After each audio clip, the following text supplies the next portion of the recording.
नमस्कार दोस्तों। डेट है आज की 12 जुलाई 2023 और स्वागत है आपका एटोरियल डिस्कशन में। आज की एथिकल वैल्यू है ग्रेटिट्यूड। ग्रेटिट्यूड मतलब फीलिंग ऑफ ग्रेटफुलनेस और थैंकफुलनेस। जब देखो आप किसी चीज़ के लिए या फिर किसी के प्रति थैंकफुल महसूस करते हो तो वो वैल्यू होती है ग्रेटिट्यूड। जैसे मैं आपके प्रति ग्रेटफुल हूँ, मतलब आप सब लोग डिस्कशन में डेली बेसिस पे शामिल होते हो, मज़े आते हैं डिस्कशन करने में, तो मेरी आपके प्रति थैंकफुलनेस वाली फीलिंग है। समझ गए? तो ये वैल्यू जो है वो है ग्रेटिट्यूड। जैसे देखो बहुत से लोग भगवान को धन्यवाद करते हैं, उनके पास फैमिली है, जो कुछ भी उनको जीवन में मिला इसके प्रति वो थैंकफुल होते हैं भगवान के प्रति। तो ये भी जो वैल्यू होती है वो होती है ग्रेटिट्यूड। जब आपके पास में ग्रेटिट्यूड की वैल्यू है ना, आप बहुत सेटिस्फाई रहते हो, लाइफ आप बढ़िया ढंग से जीते हो। जिसके पास में ये वैल्यू नहीं होती ना, वो ना हमेशा अपने आप को ज़्यादा समझता है कि जो कुछ मेरे पास है अपने दम पे है, मुझे किसी से कोई लेना देना नहीं, मैं किसी के ऊपर निर्भर नहीं हूँ, मुझे कोई चीज़ नहीं दे सकता, इससे मुझे कोई लेना देना नहीं है। फिर उनके अंदर इस प्रकार की वैल्यूज़ होती हैं। ग्रेटिट्यूड की वैल्यू आपको जीवन में खुश रखती है, हैप्पीनेस देती है। समझ गए? ये आर्टिकल्स हैं जो आज हमें डिस्कस करने हैं। 3 आर्टिकल्स सीधे सीधे, इसके अलावा बहुत सारे और भी आर्टिकल्स डिस्कस करेंगे। जैसे कंसेप्ट है हाई मॉडर्निज्म का, जीएसटी काउंसिल से संबंधित आर्टिकल डिस्कस करेंगे। चलिए डिस्कशन स्टार्ट करते हैं। इसके बाद आज के डिस्कशन का next article criminalisation of politics से संबंधित है। क्रिमिनलाइजेशन ऑफ पॉलिटिक्स, आप जीएस पेपर सेकंड के इस टॉपिक से आर्टिकल को रिलेट कर सकते हो। अगर यूपीएससी ने क्वेश्चन इस पे पूछ लिया क्रिमिनलाइजेशन ऑफ पॉलिटिक्स क्या है, डेफिनेशन क्या लिखोगे? मतलब तो आपको पता है।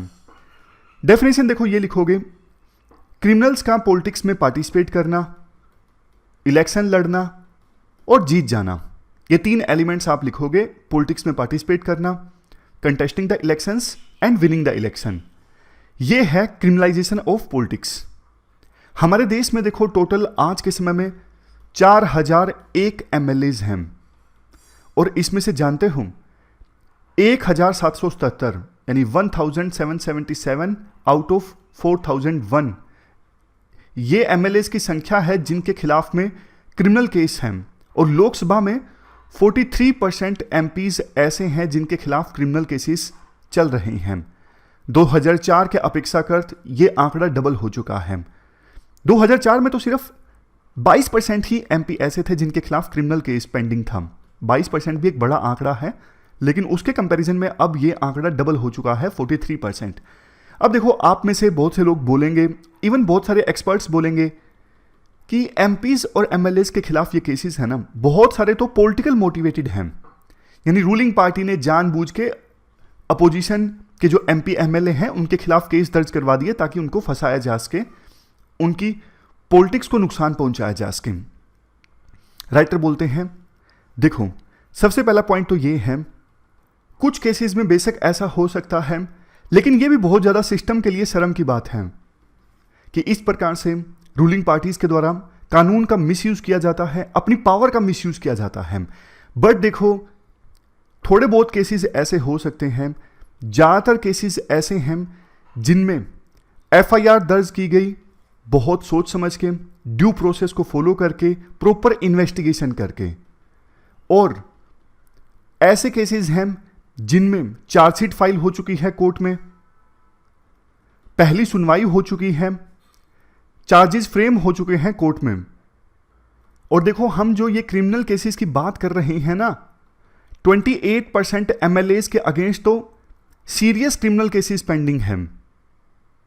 1136 एमएलएज ऐसे हैं 4001 में से जिनके खिलाफ सीरियस क्रिमिनल केसेस पेंडिंग हैं।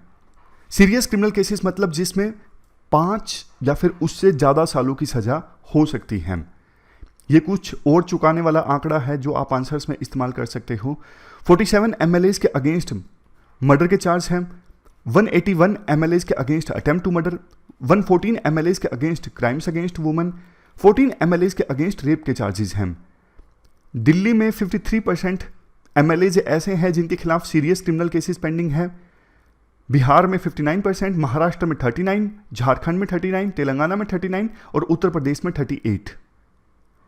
ये वो परसेंटेज हैं अलग अलग स्टेट्स में जिनके खिलाफ सीरियस क्रिमिनल केसेस पेंडिंग हैं, जिसमें 5 या फिर उससे ज़्यादा की सज़ा हो सकती है।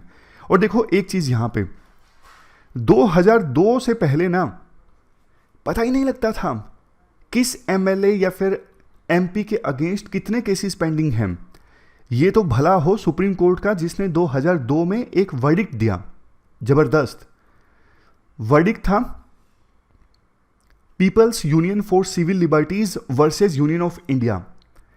इस केस में ना सुप्रीम कोर्ट ने बोला एमपी और एमएलएस को कि भैया अगर आप इलेक्शन लड़ना चाहते हो ना तो आप एक सेल्फ एफिडेविट फाइल कीजिए, कम से कम यार बताइए तो सही जनता को कि आपके खिलाफ कितने केस चल रहे हैं। जनता आपको वोट करेगी, उनको पता ही नहीं है कि आप क्रिमिनल हो, आपके खिलाफ ये केसेस चल रहे हैं। तो हर एक वो पर्सन जो एमएलए या फिर एमपी के लिए इलेक्शन लड़ना चाहता है उसको सेल्फ एफिडेविट अभी देना पड़ता है इलेक्शन लड़ने से पहले, जिसमें वो बताता है कि मेरे खिलाफ इतने केसेस पेंडिंग हैं। अब ये जजमेंट जो है ना, आजकल यूपीएससी प्री में ऐसे क्वेश्चन बहुत पूछने लगी है कि किस जजमेंट से क्या निकल के आया, तो ये याद रखिएगा, People's Union for Civil Liberties versus Union of India. इसके बाद देखो ऐसा नहीं है किसी एक पॉलिटिकल पार्टी के एमएलएस के अगेंस्ट केस हैं, ऑलमोस्ट सभी पॉलिटिकल पार्टीज का एक ही हाल है। आप बीजेपी देखिए, 479 एमएलएज ऐसे हैं जिनके खिलाफ क्रिमिनल केसेस हैं और इसमें से 337 एमएलएज के खिलाफ तो सीरियस क्रिमिनल केसेस पेंडिंग हैं। कांग्रेस के 334 एमएलएज के अगेंस्ट क्रिमिनल केसेस हैं, इनमें से 194 एमएलएज के अगेंस्ट सीरियस केसेस पेंडिंग हैं। इसके बाद ये पार्टीज देखिए, डीएमके, तृणमूल कांग्रेस, आम आदमी party, YSR Congress, Samajwadi party, Bharat राष्ट्र समिति जो केसीआर की पार्टी है तेलंगाना में, इन सभी पॉलिटिकल पार्टीज के एमएलएस के अगेंस्ट केसेस की बात करें तो 42% से लेकर 76% एमएलएस के अगेंस्ट क्रिमिनल केसेस पेंडिंग हैं और 32 से लेकर 43% एमएलएस के अगेंस्ट तो सीरियस क्रिमिनल केसेस पेंडिंग हैं। ये हमने बात की एमएलएस की, और एमपीज की भी यही सिचुएशन है। इतना ज़्यादा डेटा आपको याद रखने की आवश्यकता नहीं है, एमएलए का डेटा आपने याद रख लिया तो सफिशिएंट है। मतलब आपको सिर्फ उतना डेटा याद रखना है जिसको आप आंसर्स में यूज कर सको। अदरवाइज देखो इस पे कोई प्री का क्वेश्चन तो बनता नहीं है कि हाँ कितने परसेंट एमएलए या फिर एमपी के अगेंस्ट केसेस पेंडिंग हैं।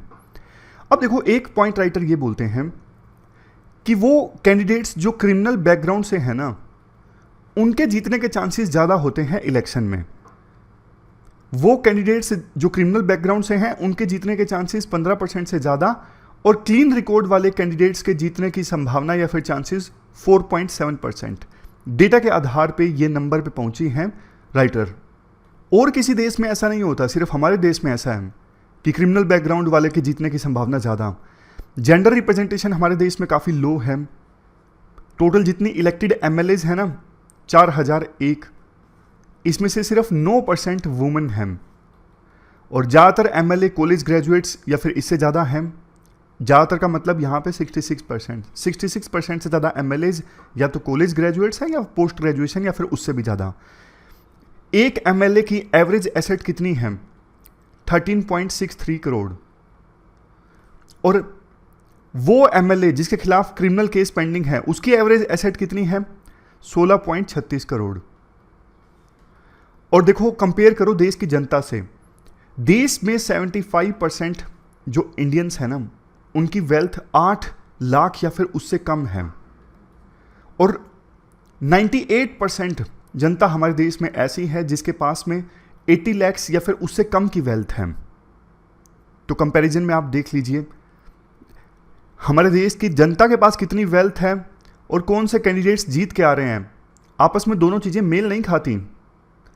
इलेक्शंस में कितना कितना खर्च होता है, वैसे इलेक्शन कमीशन ने लिमिट लगाई हुई है कि एक कैंडिडेट 40 लाख खर्च कर सकता है अगर वो एमएलए का इलेक्शन लड़ रहा है, और एमपी का इलेक्शन लड़ रहा है तो 70 लाख खर्च कर सकता है। 2022 में ये लिमिट बढ़ा के 90 लाख कर दी गई थी। बट देखो वास्तव में इलेक्शंस में बहुत ज़्यादा पैसा खर्च होता है। कैंडिडेट्स अकाउंट में हेरफेर करते हैं और सही मायने में जो खर्चा होता है उसे नहीं बताते हैं, ताकि इलेक्शन कमीशन उनके खिलाफ कार्रवाई ना करे। एक अनुमान के अनुसार हमारे देश के लोकसभा इलेक्शंस में जितना खर्चा होता है ना, जितना एक्सपेंडिचर होता है, वो इवन यूएसए के प्रेसिडेंशियल इलेक्शन से ज़्यादा है। समझ गए? यूएसए के प्रेसिडेंशियल इलेक्शन में बल्कि कम खर्चा होता है, हमारे देश के लोकसभा इलेक्शन में ज़्यादा होता है। और देखो, अलग अलग पॉलिटिकल पार्टीज ना क्यों टिकट देती हैं उन लोगों को जिनका क्रिमिनल बैकग्राउंड है। जाहिर तौर पे जैसा हमने डिस्कस किया, उनके जीतने के चांस ज़्यादा हैं और पॉलिटिकल पार्टीज़ को सिर्फ विनिंग कैंडिडेट से मतलब है। उन्हें नहीं फ़र्क पड़ता कि सामने वाला कैंडिडेट ऐसा है जिसके खिलाफ केस चल रहे हैं, कोई फ़र्क नहीं पड़ता। उनको लगता है बस हमारे जीतने वाले एमएलएज और एमपीज़ की संख्या ज़्यादा होनी चाहिए। देखो, यूएसए और कुछ दूसरी यूरोपियन कंट्रीज़ में ना, जैसे प्रेसिडेंट के इलेक्शन होते हैं, पहले तो पार्टी में ना इंटरनल इलेक्शन होते हैं। जैसे यूएसए में कि रिपब्लिक पार्टी का कैंडिडेट कौन बनेगा प्रेसिडेंट का, डेमोक्रेटिक पार्टी का कौन बनेगा, पहले तो इंटरनल इलेक्शंस होते हैं। तो हमारे देश में भी ऐसे होने चाहिए कि इस कॉन्स्टिट्यूएंसी में एमएलए की टिकट किसे मिलेगी, उसके लिए पहले इंटरनल इलेक्शन हो। अब आप एक बात बताइए, देखो वो पर्सन्स जो बहुत ज़्यादा पैसा खर्चा कर रहे हैं इलेक्शंस जीतने के लिए, जिनके खिलाफ केसेस पेंडिंग हैं, अगर वो इलेक्शन जीत जाते हैं तो जीतने के बाद जितना खर्चा उन्होंने इलेक्शन लड़ने में किया है, मान लीजिए 20 करोड़ लगा दिए इलेक्शन जीतने में, अब इलेक्शन जीतने के बाद क्या वो अपने ये पैसे पूरे नहीं करेंगे? जाहिर तौर पे करेंगे। और यहां से करप्शन ब्रीड होता है। समझ गए? तो क्या उम्मीद की जा सकती है ऐसे लोगों से जिन्होंने खुद ही इतना खर्चा किया है इलेक्शन जीतने के लिए, और इलेक्शन जीतने के बाद वो करप्शन जाहिर तौर पे करेंगे? ये चीज़ कैसे ठीक की जा सकती है? देखो, इवेंचुअली ये चीज़ ठीक करेगी जनता ही। जब तक जनता में जागरूकता नहीं आएगी ना, ये चीज़ ठीक नहीं होने वाली है। अगर जनता रिजेक्ट कर देना, हमें नहीं चाहिए ऐसे कैंडिडेट जो क्रिमिनल हैं, तो फिर पॉलिटिकल पार्टीज देना बंद कर देंगी। बट हमारे देश में आपको पता है, जनता में वैसे लिटरेसी ज़रूर बढ़ी है, लेकिन असल मायने में जैसे लिटरेसी जैसे यूपीएससी एस्पायरेंट्स के पास में होती हैं, उन्हें सही गलत की परख होती है, ऐसी अगर जागरूकता देश के नागरिकों में होना, ऑफकोर्स इतनी तो नहीं आ सकती, मतलब उन्हें ये चीज़ समझ में आ जाए कि क्रिमिनल को अगर आप सिलेक्ट करोगे तो देश का नुकसान हो रहा है, तो फिर देखो मज़ा ही आ जाए, मतलब फिर देश को असल मायने में फ़ायदा हो। अगर जनता इतनी जागरूक हो जाए, वो पॉलिटिकल पार्टीज़ की अकाउंटेबिलिटी फिक्स करें। इसके बाद नेक्स्ट आर्टिकल, जो हमारे देश में डेमोग्राफिक ट्रांजिशन हो रहा है। डेमोग्राफिक ट्रांजिशन मतलब जैसे देखो, कई तरह की रेट्स, जैसे डेथ रेट कम हो गया, लाइफ एक्सपेक्टेंसी रेट इंक्रीज हो गई, इसकी वजह से बूढ़े लोगों की संख्या भी बढ़ रही है। तो ये एग्जाम्पल हैं डेमोग्राफिक ट्रांजिशन के। डेमोग्राफिक ट्रांजिशन जो हो रहा है, इसका महिलाओं की लाइव्स पर, महिलाओं के जीवन पर कैसे असर पड़ रहा है, आप जीएस पेपर 3 के इन टॉपिक्स से आर्टिकल को रिलेट कर सकते हो। वैसे जीएस पेपर 2 आएगा, यहाँ पे 3 नहीं आएगा। कल वर्ल्ड पॉपुलेशन डे था। देखो, जब देश आज़ाद हुआ था ना, हमारे देश की पॉपुलेशन थी 340 मिलियन, और आज हमारे देश की पॉपुलेशन बढ़ के हो गई है 1.4 बिलियन, यानी 140 करोड़। पहले दिक्कत हुआ करती थी खाने की, पब्लिक हेल्थ इंफ्रास्ट्रक्चर बहुत ही ज़्यादा पुअर हुआ करता था, इलाज होता नहीं था, इसलिए बहुत से लोगों की तो डेथ हो जाती थी। बट आज ऐसी चीज़ें नहीं हैं। आज खाने के लिए दिक्कत नहीं है, सरकार की स्कीम्स चल रही हैं, इलाज बहुत ज़्यादा सस्ता है, अच्छा है आज के समय में। तो ये भी कारण है जिसकी वजह से पॉपुलेशन बहुत ज़्यादा बढ़ गई है देश की। अदरवाइज़ देखो, पहले क्या हुआ करता था, 1941 में male expectancy, male life expectancy, यानी एवरेज तौर पे एक मेल हमारे देश में 56 साल जीता था, और 50% बॉयज़ सिर्फ ऐसे होते थे जो 28 साल की एज अचीव कर पाते थे। बट आज ये संख्या पूरी तरह से बदल चुकी है। आज मैन के लिए लाइफ एक्सपेक्टेंसी कितनी है, 69 ईयर्स है। 50% मैन ऐसे हैं जो 75 ईयर्स की एज तक जीते हैं या इससे ज़्यादा भी। और पहले क्या हुआ करता था, देखो 4 चिल्ड्रन तो ज़रूर पैदा किया करते थे कपल्स। उनको लगता था कि यार 4 में से हो सकता है 2 की डेथ हो जाए, 2 तो कम से कम जिंदा रहेंगे। लेकिन आज ऐसा नहीं होता। आज जैसा कि मैंने आपको बताया कि इलाज बहुत बढ़िया संभव है, तो पहले जो डर हुआ करता था ना, जिसकी वजह से लोग ज़्यादा बच्चे पैदा किया करते थे कि इसमें से कुछ की तो डेथ हो जाएगी, कुछ ही बचेंगे, वो डर अब खत्म हो गया है। टोटल फर्टिलिटी रेट 1950 में हुआ करती थी 5.7, 2019 में घट के हो गई है 2.1। टोटल फर्टिलिटी रेट मतलब एक महिला अपने जीवन काल में एवरेज तौर पे कितने बच्चे को जन्म देती है। और देखो ये सब जो बदलाव आए, इससे जो इंडियन वुमेन है ना, उसकी लाइफ पर भी असर पड़ा, कुछ नेगेटिव कुछ पॉजिटिव। जैसे महिलाओं की भी एज बढ़ गई, पहले जैसे मैन की तरह महिलाएं भी कम जीती थी, अब ज़्यादा जीती हैं। पहले महिलाएं ज़्यादा बच्चों को जन्म देती थी, तो ज़्यादा बच्चों को जन्म देने की वजह से उनका ज़्यादातर जीवन तो बच्चों की देखरेख में ही बीत जाता था। बच्चा छोटा है, बच्चा पैदा हुआ है, बट अब चूंकि महिलाएं बच्चों को कम जन्म देती हैं तो उनके पास टाइम बचता है, ज़्यादा स्कोप है एम्प्लॉयमेंट का और एजुकेशन का। लेकिन चैलेंजेस भी हैं, वो भी हम डिस्कस करेंगे। एक चीज़ दिक्कत पता है क्या है, पहले चूंकि ना एवरेज तौर पे मान लीजिए महिलाएं 4 बच्चों को जन्म देती थी पुराने समय में, तो ना 4 में से ना एक भी बेटा नहीं होगा, उसकी प्रोबेबिलिटी बहुत कम हुआ करती थी, सिर्फ 6%। बट आज चूंकि बच्चे पैदा ही कम होते हैं, मान लीजिए 2 बच्चे पैदा किए एक महिला ने, तो दोनों में से एक भी बेटा नहीं होगा, उसकी प्रोबेबिलिटी 25% है। और आपको पता है हमारे देश में पैट्रियार्की है, बेटा पैदा करने के लिए महिला पे बहुत प्रेशर होता है।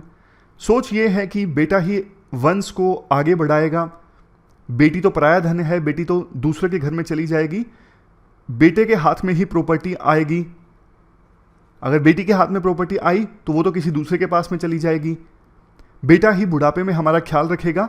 इस सोच के कारण ना सन प्रेफरेंस ज़्यादा है। बट चूंकि कम बच्चे पैदा कर रही हैं महिलाएं, तो फिर सन ना होने की प्रोबेबिलिटी बढ़ जाती है, उनके ऊपर ज़्यादा प्रेशर आ जाता है, वो ज़्यादा एंजाइटी की शिकार होती हैं। इवन देखो महिलाओं का भी ये मानना है, चौंकाने वाला आंकड़ा ये है 85% वुमेन ऐसी हैं हमारे देश में जो मानती हैं कि बुढ़ापे में बेटा ही हमारा ख्याल रखेगा, और सिर्फ 11% महिलाएं ऐसी हैं जिन्होंने एक्सपेक्ट किया कि डॉटर्स हमारा ख्याल रख लेंगी बुढ़ापे में। और सन की प्रेफरेंस के कारण ही सेक्स सिलेक्टिव एबॉर्शन होता है, और कई बार डॉटर्स बीमार हो जाती हैं तो उनकी प्रॉपर देखरेख नहीं होती जानबूझ के। समझ रहे हो क्यों नहीं होती? समझ गए आप? इन सब चीज़ों का ही नतीजा है। बेशक एजुकेशन का लेवल इंप्रूव हुआ, बेशक इलाज अच्छा हुआ, बट गर्ल्स का जो आंकड़ा है पर 100 बॉयज वो कम हो गया। 96 था 1950 में, घट के 2019 में हो गया 91। अब देखो नेक्स्ट पॉइंट, जैसा मैंने आपको बताया, एक फायदा ये हुआ कि अब महिला कम बच्चों को जन्म देती है तो उसके पास में ज़्यादा समय है एजुकेशन के लिए, एम्प्लॉयमेंट के लिए। इनरोलमेंट भी बढ़ा है एजुकेशन में, 70% गर्ल्स ऐसी हैं जो सेकेंडरी एजुकेशन हासिल करती हैं। बट एक सबसे बड़ी जो दिक्कत है ना, वो ये है early marriage and child bearing. Early marriage, यहां पे आप ध्यान दीजिएगा, 1940s में average age at first birth, महिलाओं की average age at first birth थी 20। लेकिन देखो 1980s आते आते ये ज़्यादा नहीं बढ़ी, सिर्फ 22 से थोड़ा कम थी। मतलब आज भी सिचुएशन ऐसी है कि ज़्यादातर महिलाएं, अभी देखो ये 1980s का आंकड़ा है, 2023 चल रहा है, तो जाहिर तौर पे थोड़ा तो ये आंकड़ा इंप्रूव हुआ होगा, लेकिन ज़्यादा नहीं। मतलब आज भी ज़्यादातर महिलाएं बहुत कम एज में बच्चे को जन्म दे देती हैं, और एक बार बच्चे को जन्म दिया फिर बच्चे का ख्याल भी रखना पड़ता है, बहुत मुश्किल हो जाता है दोनों चीज़ों को, दोनों रिस्पॉन्सिबिलिटीज़ को एक साथ निभा पाना। तो कई बार एक्सपर्ट्स एक क्वेश्चन पूछते हैं ना कि फर्टिलिटी रेट कम हुई है, पहले महिलाएं ज़्यादा बच्चों को जन्म देती थी, 4 या उससे ज़्यादा, तो उनकी पूरी ज़िंदगी बच्चे पैदा करने में और बच्चे पालने में ख़त्म हो जाती थी। बट अब कम बच्चे पैदा कर रही हैं, फिर भी उनका लेबर फोर्स में पार्टिसिपेशन क्यों कम है? लेबर फोर्स में पार्टिसिपेशन इसलिए कम है, देखो मान लीजिए 22 साल की एज में बच्चे को जन्म दे दिया, फिर उसको पाला पोसा, फिर दोबारा एक और बच्चे को जन्म दे दिया, बेशक 2 बच्चे पैदा हुए, बट 20s की जो ये एज है ना, यही तो सीखने की एज है ना यार। अगर ये आप सब 20s में हो ज़्यादातर लोग, तो ये आपकी ये एज चली गई ना 20s की, तो फिर कोई भी पर्सन ना उसके लिए बाद में सीखना एम्प्लॉयमेंट हासिल करना बहुत मुश्किल हो जाता है। अगर बाद में एम्प्लॉयमेंट मिल भी गई तो वो अनस्किल्ड वाली मिलेगी, क्योंकि यही वो एज है 20s वाली जिसमें कोई पर्सन अच्छी स्किल हासिल करता है, स्किल हासिल करके फिर उसकी जॉब लगती है। मानता हूं मैं कुछ लोग ऐसे होते हैं जो पूरी जिंदगी नई नई स्किल्स हासिल करते रहते हैं, लेकिन यार ज्यादातर ऐसे नहीं होते हैं। तो ये 20s की एज तो महिलाओं की खत्म ही हो जाती है ना बच्चा पैदा करने में, इसलिए उनका लेबर फोर्स में पार्टिसिपेशन कम रहता है। अगर पार्टिसिपेट भी करती हैं तो वो अनस्किल्ड जॉब में करती हैं। अब एक और आंकड़ा है यहां पे, देखो 2011 के सेंसस के हिसाब से 18% मैन जिनकी एज 65 से ज्यादा वो विडोड हैं, मतलब उनकी वाइफ की डेथ हो चुकी है। लेकिन महिलाओं के लिए ये आंकड़ा ज्यादा है, 55% महिलाएं जिनकी एज 65 से ज्यादा लेकिन उनके हस्बैंड की डेथ हो चुकी है। महिलाएं देखो पुरुषों से ज्यादा जीती हैं, ये साइंटिफिक आंकड़ा है। और हमारे देश में तो एक और चीज भी है ना, महिला और पुरुष की शादी होती है ना, आमतौर पे महिला की एज कम होती है, पुरुष की ज्यादा होती है। 2-3 साल का 4 साल का फर्क होता है, बहुत बार तो ज्यादा फर्क भी होता है। इसलिए ये आंकड़ा आप कह सकते हो कि महिलाएं 55% ऐसी जिनकी एज 65 से ज्यादा है लेकिन जिनके हस्बैंड की डेथ हो चुकी है। अब ऐसी महिलाओं के नाम पे आपको पता है हमारे देश में प्रॉपर्टी कम होती है, उनके पास में सेविंग्स कम होती हैं। तो ऐसी महिलाएं जिनकी एज 65 से ज्यादा है, जिनके हस्बैंड की डेथ हो चुकी है, वो फिर पूरी तरह से ना अपने बेटे के ऊपर डिपेंडेंट हो जाती हैं अपना जीवन चलाने के लिए। इसीलिए तो सन प्रेफरेंस रहती है, जो हमने शुरुआत में पॉइंट डिस्कस किया कि सन प्रेफरेंस क्यों। सन प्रेफरेंस इसलिए हस्बैंड की डेथ हो गई, अब पालन पोषण कौन करेगा, एज तो ज्यादा हो चुकी है, बेटा करेगा, इसीलिए सन प्रेफरेंस। समझ गए पॉइंट। इसलिए राइटर बोलते हैं कि देखो पैट्रियार्कल नॉर्म तो चेंज होने में समय लगेगा। मतलब ये जो सोच है कि बेटे काम आएंगे, बेटियां पराया धन है, ये सोच चेंज होते टाइम लगेगा। लेकिन मीनवाइल आप महिलाओं को एम्प्लॉयमेंट प्रोवाइड करो ताकि वो किसी के मोहताज ना रहे हैं, बुढ़ापे में भी उनको किसी के ऊपर निर्भर ना रहना पड़े, डिपेंडेंट ना रहना पड़े। ये चीज आपको करनी पड़ेगी। अगर हम देखो ईस्ट एशियन कंट्रीज से कंपेयर करें ना, जैसे सिंगापुर है, इंडोनेशिया, मलेशिया, जापान, इन देशों में ना जब डेमोग्राफिक ट्रांसफॉर्मेशन आया ना, जैसे फर्टिलिटी रेट वगैरह कम हुई, तो वहां पे ये दिक्कत नहीं आई। वहां पे मैरिज डिले हो गई। पहले महिलाओं की मैरिज 18 साल में होती थी, तो 27, 28 एग्जाम्पल के तौर पे ये एज हो गई।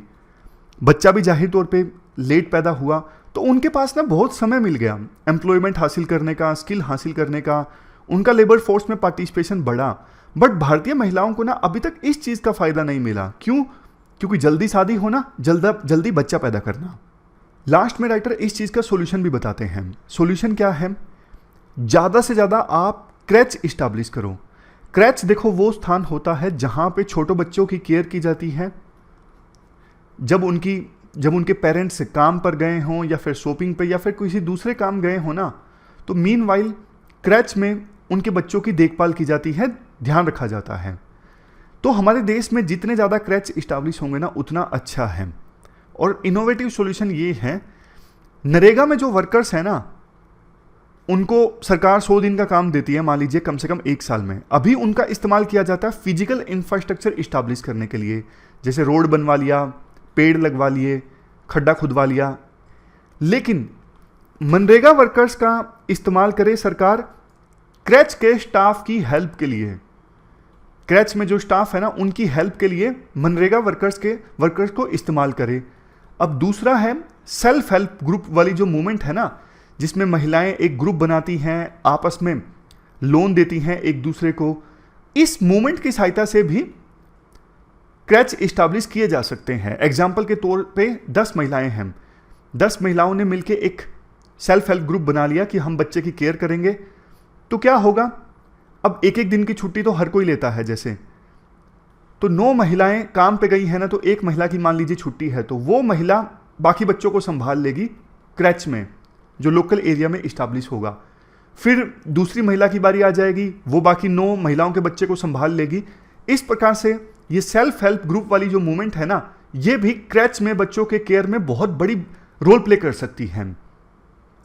तो ये पूरा आर्टिकल हमने डिस्कस किया। इसके बाद next article forest conservation bill 2023 से संबंधित है। देखो वैसे 2 दिन पहले हमने ये आर्टिकल डिटेल से डिस्कस किया था। 2 नए पॉइंट्स हैं वो मैं आपको बता देता हूं, उनको भी आप आंसर्स में इस्तेमाल कर लीजिएगा। पहला पॉइंट देखो, जो ये फॉरेस्ट कंजर्वेशन बिल 2023 है ना, ये फॉरेस्ट कंजर्वेशन एक्ट 1980 को अमेंड करता है। सरकार कहती है ये पुराना जो एक्ट है ना सिर्फ फॉरेस्ट को कंजर्व करता है, बट नया बिल फॉरेस्ट एरिया को इंक्रीज भी करता है। राइटर कहते हैं 2019 से 2021 के बीच में हमारे देश में फॉरेस्ट कवर इंक्रीज हुआ 1540 स्क्वायर किलोमीटर। ये ध्यान देने वाली बात है, ध्यान से सुनिएगा। लेकिन देखो 1540 स्क्वायर किलोमीटर का जो फॉरेस्ट कवर इंक्रीज हुआ ना हमारे देश में 2019 से लेकर 2021 के बीच में, इसमें से 1509 स्क्वायर किलोमीटर का फॉरेस्ट तो रिकॉर्डेड फॉरेस्ट एरिया से बाहर का है। पॉइंट समझ में आया? मतलब 2 सालों में जितना फॉरेस्ट कवर इंक्रीज हुआ ना हमारे देश में, ज़्यादातर देखो वो प्राइवेट फॉरेस्ट हैं। प्राइवेट फॉरेस्ट जैसे किसी ने अपनी ज़मीन पर प्लांटेशन की है, किसी ने अपने बगीचे में पेड़ उगाए हैं, ये वो फॉरेस्ट कवर है जो सरकार ने माना है कि हमारे देश में इंक्रीज हुआ है। बट देखो ये जो प्राइवेट फॉरेस्ट कवर है, किसी ने अपनी ज़मीन पे पेड़ उगाए हैं या प्लांटेशन की है, तो वो लोग, वो प्राइवेट पर्सन्स खुद भी अपनी प्लांटेशन को यूज़ करेंगे एज ए कार्बन क्रेडिट के तौर पे और उसे बेच देंगे कार्बन क्रेडिट को और उससे पैसे कमाएंगे। तो जो सरकार टारगेट अचीव करना चाहती है ना कि हमारे देश में 33% फॉरेस्ट कवर हो, मतलब जितना लैंड है उसका 33% फॉरेस्ट कवर हो और कार्बन सिंक कैपेसिटी हो 2.5 बिलियन से लेके 3 बिलियन टन के बीच में कार्बन को एब्जॉर्ब करने के लिए, ये कमिटमेंट पूरा नहीं होगी इस हिसाब से। कहने का मतलब ये है, राइटर कहना चाहते हैं देखो सरकार ना ऊपर ऊपर से आंकड़ों में खेल रही है, कहती है फॉरेस्ट कवर इंक्रीज हुआ है, लेकिन वास्तव में जैसे ये घने फॉरेस्ट है ना, ये नहीं इंक्रीज हुए हैं, इंक्रीज हुए हैं प्राइवेट फॉरेस्ट। आगे भी सरकार इसी रणनीति पे काम करना चाहती है, तभी बिल में एग्रो फॉरेस्ट्री के लिए इंसेंटिव का प्रोविजन किया गया है। एग्रो फॉरेस्ट्री मतलब ट्रीज का एग्रीकल्चर पर्पज से इस्तेमाल करना। इसके अलावा दूसरा पॉइंट ये है, जो अमेंडमेंट की गई है ना उसके बाद स्टेट्स के पास में ये पावर नहीं रहेगी कि किसी अनक्लासिफाइड फॉरेस्ट लैंड को, मान लीजिए कोई ऐसा फॉरेस्ट लैंड है जो रिकॉर्ड में नहीं है, मतलब कागजों में एज ए फॉरेस्ट डेजिनेटेड नहीं है, लेकिन ज़मीन पर वास्तव में फॉरेस्ट लैंड है या फिर ट्रीज़ के कुछ पैचेस हैं, 100-150 ट्रीज़ एक साथ हैं, फॉरेस्ट की कैरेक्टरिस्टिक्स हैं, तो ऐसे फॉरेस्ट एरिया को स्टेट्स अब फॉरेस्ट के तौर पे क्लासिफाई नहीं कर सकेंगे, उनकी ये पावर चली जाएगी। वो एरिया जो सिर्फ कागजों में फॉरेस्ट के तौर पे डेजिनेटेड है उसको ही फॉरेस्ट माना जा सकता है। स्टेट के पास पावर नहीं रहेगी कि वो किसी एरिया को जहाँ पे अब फॉरेस्ट उग गए हैं तो रिकॉर्ड में चढ़ा दें कि अब ये फॉरेस्ट एरिया है, नहीं, स्टेट के पास पावर नहीं रहेगी। तो ये पूरा आर्टिकल जिसमें 2-3 पॉइंट रह गए थे हमने डिस्कस किया, इंपॉर्टेंट। चलते हैं आगे। इसके बाद आज देखो ये टेक्स्ट कंटेक्स्ट का आर्टिकल है, इसमें ना एक कंसेप्ट इन्वॉल्व है जिस पर यूपीएससी डायरेक्ट भी क्वेश्चन पूछ सकती है, आप ऐसे में भी इस्तेमाल कर सकते हो। कंसेप्ट का नाम है हाई मॉडर्निज्म। हाई मॉडर्निज्म, इस कंसेप्ट में ना ये माना जाता है कि साइंस में जो नई नई एडवांसमेंट आ रही है ना उसकी सहायता से सोशल वर्ल्ड में भी इंप्रूवमेंट लाया जा सकता है। जो लोग इस कंसेप्ट को मानते हैं ना उनका साइंस में बहुत ज़्यादा विश्वास होता है, उनको लगता है कि साइंस की सहायता से इवन सोसाइटी में चीज़ें ठीक की जा सकती हैं। मैं आपको एग्जांपल देता हूँ, आप समझ जाओगे। 1920s में ना, 20वीं शताब्दी में ना हाउसिंग की बहुत बड़ी समस्या पैदा हो गई थी यूरोपियन कंट्रीज में। तो ना कुछ एक्सपर्ट्स ने मिलके, जैसे कुछ आर्किटेक्ट्स ने, एक्सपर्ट्स ने मिलके हाउसिंग कॉम्प्लेक्स डिजाइन किए। हाउसिंग कॉम्प्लेक्स जैसे सेम तरह की बिल्डिंग्स ऊंची ऊंची जो एक ग्रिड में बनाई गई, ऐसे ग्रिड में ज़्यादा घर इससे पैदा हो गए, प्रोड्यूस हो गए, ताकि ज़्यादा लोग रह सकें इन हाउसिंग कॉम्प्लेक्सेस में। तो साइंस का इस्तेमाल किया गया इन हाउसेस कॉम्प्लेक्सेस को बनाने के लिए, ताकि ज़्यादा लोग इसमें रह सकें, अच्छे से रह सकें। बट देखो नुकसान क्या हुआ, नुकसान ये हुआ इस अप्रोच में ना, हाई मॉडर्निज्म में ना डाइवर्सिटी का ख्याल नहीं रखा जाता। जैसे घर तो बना दिए गए लोगों को, लेकिन उनसे पूछा ही नहीं गया। कुछ ही लोगों ने मिलके, चंद लोगों ने मिलके सोसाइटी डिजाइन कर दी। लोगों से पूछा ही नहीं गया आपको किस प्रकार के घर चाहिए, आपकी फैमिली का साइज कितना है, आपका कल्चर कैसा है, आपका लाइफस्टाइल कैसा है, कुछ नहीं पूछा गया लोगों से। बस उनको अपने हिसाब से घर बना के दे दिए गए। तो जो हाई मॉडर्निज्म का ये कंसेप्ट है ना, इसमें टॉप डाउन अप्रोच को फॉलो किया जाता है। मतलब कुछ लोग ऊपर से बैठ के पॉलिसी बनाते हैं, डाइवर्सिटी का ख्याल नहीं रखा जाता, लोकल लोगों से पूछा नहीं जाता। वही हो रहा है इस चैट जीपीटी और आर्टिफिशियल इंटेलिजेंस में। कल को इसका इस्तेमाल होने लगेगा पॉलिसी मेकिंग में। बट देखो, डेटा तो इंटरनेट से उठाया गया है ना। चैट जीपीटी का जो डेटा है वो कहाँ से आता है? इंटरनेट से आता है। और इंटरनेट पे लोकल पर्सपेक्टिव कई बार अवेलेबल ही नहीं होता। अब कोई दूर कोई ट्राइब है, उसका डेटा थोड़ी ना मिलेगा आपको चैट जीपीटी में। उनकी क्या प्रैक्टिसेस हैं, क्या डेटा मिलेगा? नहीं। अगर किसी थर्ड पर्सन का उनके ऊपर व्यू होगा, वो डेटा बेशक मिल जाए। तो नई नई जो टेक्नोलॉजीज आ रही है ना, ये चीज़ें बहुत हद तक ठीक नहीं कर सकती। ऐसा नहीं है कि ये बिल्कुल ही समाज को बदल देंगी, नहीं। अगर ऐसी जो सोच है ना, इनकी सहायता से समाज को बदलने की कोशिश की जाती है, तो वो हाई मॉडर्निज्म होगा, टॉप डाउन अप्रोच होगी, लोकल लोगों का पर्सपेक्टिव ख्याल में रखा ही नहीं जाएगा। इसके बाद नेक्स्ट आर्टिकल देखो, जीएसटी काउंसिल से संबंधित है। जीएसटी काउंसिल की 50वीं मीटिंग हुई थी ट्यूसडे को, जिसमें कई फैसले लिए गए।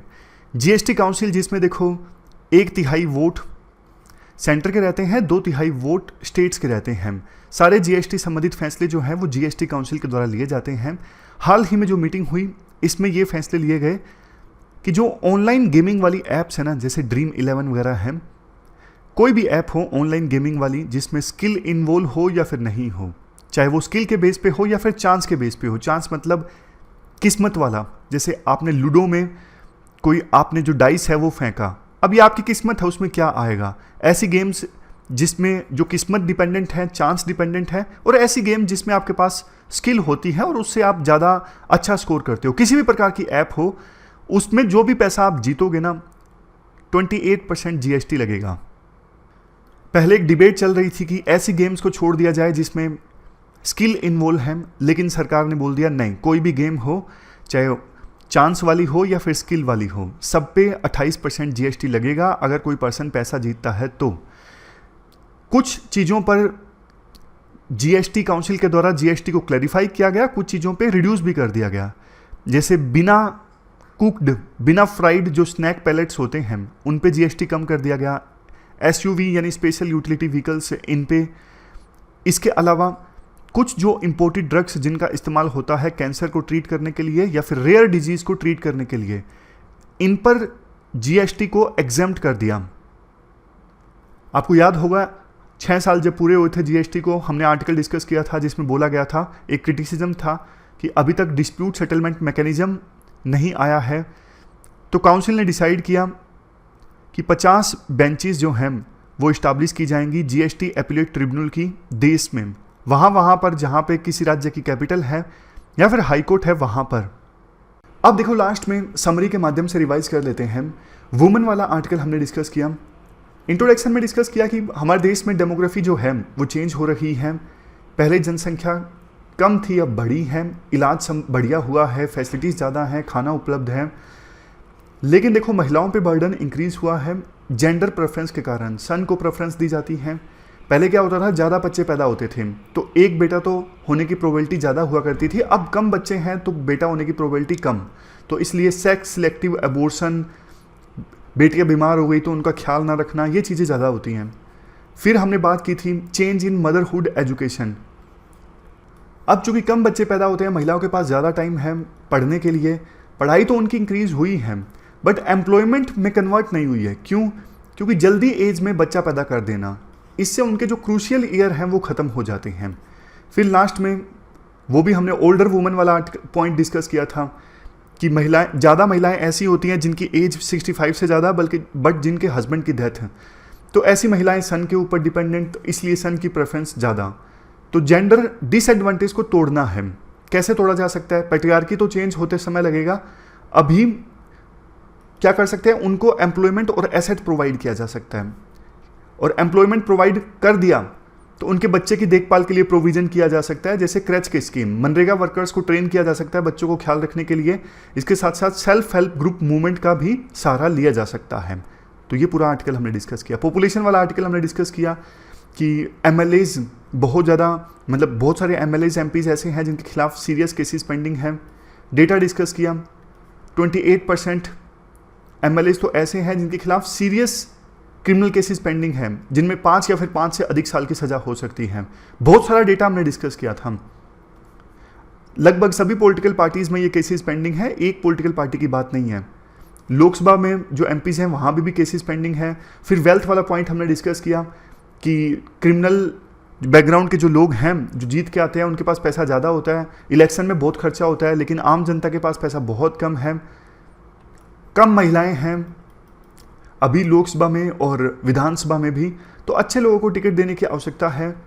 यूएसए दूसरे कंट्रीज़ में तो इंटरनल इलेक्शन होते हैं, हमारे देश में नहीं होते हैं। इसकी शुरुआत होनी चाहिए, जनता को अकाउंटेबिलिटी फिक्स करनी होगी। ये सारे पॉइंट्स डिस्कस किए। लास्ट में ये क्वेश्चंस देख लीजिए, 2 क्वेश्चंस आपको अटेम्प्ट करने हैं। दोनों क्वेश्चंस का आंसर देना है pwonlys.com पे जाके। तो ये थी हमारी आज की डिस्कशन। फिलहाल इस डिस्कशन में इतना ही है। Thank you very much for discussion.